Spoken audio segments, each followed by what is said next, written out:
ಪ್ರಜ್ವಲ್ ಮಾಡೋ ಕೆಲಸ ನಾವು ಹೇಳಿದ್ದೀವ? ಸೂರಜ್ ಮಾಡೋ ಕೆಲಸ ನಾವು ಹೇಳಿದ್ದೀವ?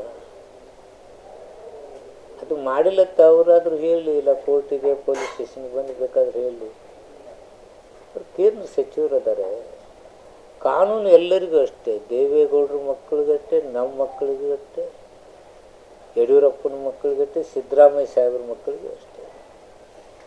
ಕಾನೂನಿನಲ್ಲಿ ಯಾರಿಗೆ ಪ್ರಜ್ವಲ್ ನಟ ಅದಾನೆ ಅವನಿಗೆ ಕಾನೂನು ಅಷ್ಟೇ. ಈ ನೆಲದ ಕಾನೂನು ಬಹಳ ಬಿಗಿ ಇದೆ.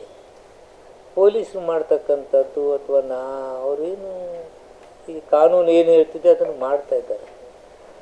ಅದರ ತದ್ವಿರುದ್ಧವಾಗಿ ನಾವು ಮುಗಿಸ್ಬಿಡ್ತಾರೆ. ಅದನ್ನು ರಾಜಕೀಯ ಲಾಭ ತಗೊಳ್ಳೋಕ್ಕೆ ಇಂಥ ಮಾತುಗಳನ್ನ ಹೇಳ್ತಾರೆ. ಅವ್ರು ಯಾವಾಗಲೂ ಅದೇ, ಏನೋ ಒಂದು ಸಿಂಪತ್ತಿಗೆ ಏನು ಮಾಡಬೇಕು, ಏನೋ ಅದ್ರ ಲಾಭ ತೆಗೆದುಕೊಳ್ಬೇಕಂತಕ್ಕಂಥ ಪ್ರಯತ್ನ ಯಾವಾಗಲೂ ಅವ್ರದ್ದು ಇರುತ್ತೆ. ಅದು ಆಗಬಾರ್ದು. ಕೇಂದ್ರ ಸಚಿವರಾಗಿ ನಮ್ಮ ಕುಟುಂಬ ಮುಗಿಸ್ತಾರೆ, ನಮ್ಮ ಕುಟುಂಬ ಮುಗಿಸೋಕ್ಕಿಂತ ಅದು ಮಾಡ್ತಾರೆ ಅಂತೇಳಿ.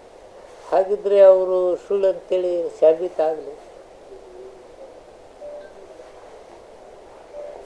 ಪ್ರಕರಣದಲ್ಲೂ ರಾಜಕೀಯ ಷಡ್ಯಂತ್ರ ನಡೆದಿದೆ ಅಂತಕ್ಕಂಥ ಒಂದು ಬಲವಾದ ಆರೋಪ ಅವ್ರು ಮಾಡ್ತಾರೆ.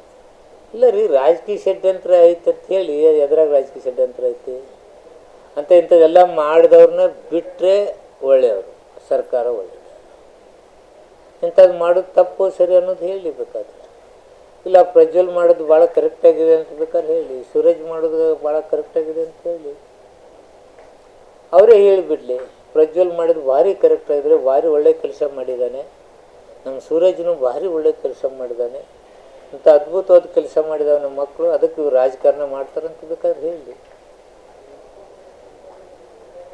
ಹೇಳ್ತಾರ?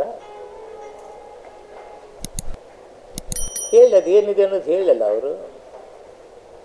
ಇಲ್ಲ ಇಂಥ ಒಳ್ಳೆ ಕೆಲಸ ಮಾಡಿದ ನಮ್ಮ ಹುಡುಗರ ಮೇಲೆ ಇವ್ರು ಕೇಸ್ ಹಾಕ್ತಾರೆ ಅನ್ನೋದಾದರೂ ಹೇಳಿ. ಜನ ಏನಂತಾರೆ ಅಂತಕ್ಕಂಥದ್ದನ್ನು ಯೋಚನೆ ಮಾಡಬೇಕು. ರಾಜ್ಯದ ಜನತೆ ಏನು ಅಂದಾರು ಅಂತಕ್ಕಂಥದ್ದು ಯೋಚನೆ ಇರಬೇಕು.